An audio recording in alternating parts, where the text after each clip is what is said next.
Hello friends, అందరికీ welcome to my channel. ఈరోజు చేపల పులుసు ఎలా చూసుకుందాం. ఒక 1.5 kg చేపలకి ఒక టమాటా, ఒక 3 ఆనియన్స్, ఒక 4 పచ్చిమిరపకాయలు, కొద్దిగా కొత్తిమీర, కరివేపాకు ఇవన్నీ వేసి అల్లం వెల్లుల్లి పేస్ట్, మనకి రుచికి సరిపడినంత కారం, రాళ్ళుప్పు అండి, కళ్ళుప్పు అంటాం కదా, రాళ్ళుప్పు, అన్నీ కూడా కలిపి పెట్టుకోవాలి. రుచికి సరిపడినంత పసుపు, మనం కాచుకున్న ఆయిల్,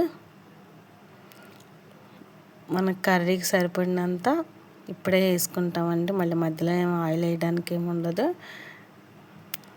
చాలా సింపుల్గా అయిపోతుంది. ఇప్పుడు ఇవన్నిటిని మనం కలిపి పెట్టుకోవాలి. చాలా జాగ్రత్తగా ప్రతి ముక్కకు ఉప్పు, కారం, మసాలా పట్టేలాగా కలుపుకుంటాం. ఇలా మొత్తం కలిపేసుకున్నాక ఇక డైరెక్ట్గా తీసుకెళ్ళి స్టవ్ మీద పెట్టేయడమే. ఇలా స్టవ్ మీద పెట్టిన తర్వాత పక్కన ధనియాలు, కొబ్బరి, జీలకర్ర అట్లా అవన్నీ వేయించుకోవాలి. ఇదిగో ఇది ఉడుకు పట్టింది కదా, మనం స్టవ్ మీద పెట్టగానే ఈ స్టేజ్లో మనకి సరిపడినంత చింతపండు రసాన్ని తీసుకొని మధ్య మధ్యలో పోసుకోవాలి. అంతేగాని గంట పెట్టకుండా మొత్తం నీట్గా ఇలా కదుపుతూ ఉండాలి.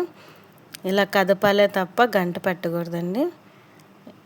ఇవి ఇలా ఉడుకుతూ ఉంటే మనం ధనియాలు, కొబ్బరి, లవంగాలు ఇవన్నీ వేపుకున్నాం కదా, వీటన్నిటిని మనం మంచిగా రోట్లో దంచుకోవాలి.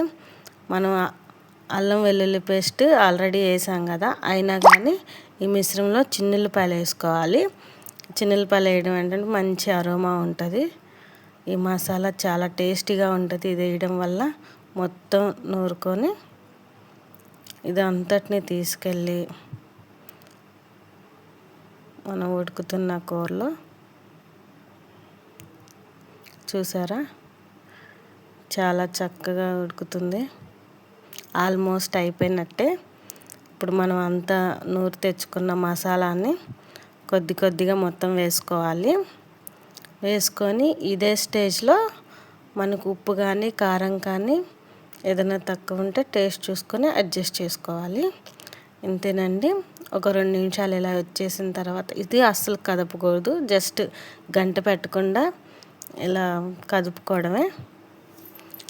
మూత పెట్టి ఒక 2 నిమిషాలు ఉంచితే మంచి కర్రీ రెడీ అయిపోతుంది. ఇప్పుడు మనం కొత్తిమీర, కరివేపాకు వేసుకొని స్టవ్ ఆఫ్ చేసుకోవడమే. ఇంతేనండి, చాలా సింపుల్గా ఉంటుంది. చూసారా కర్రీ ఎలా ఉందో. ముక్క అస్సలు చెదరదండి. మనం అసలు గంట పెట్టాం కదా, చూసారా ముక్క ఎంత పర్ఫెక్ట్గా ఉడికిందో.